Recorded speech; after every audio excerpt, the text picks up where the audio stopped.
আজ আমি আপনাদের সামনে দাঁড়িয়ে কথা বলতেছি। আমি যদি মারা যাই তাহলে মাইকে ঘোষণা হবে আব্দুল্লাহ চলে গেছে, দুনিয়াতে নাই।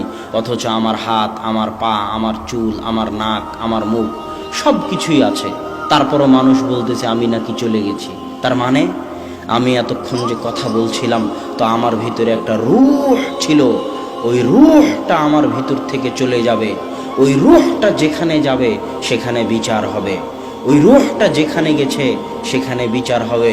অতএব বিচার সত্য, অতএব কিয়ামত সত্য, পরকাল সত্য।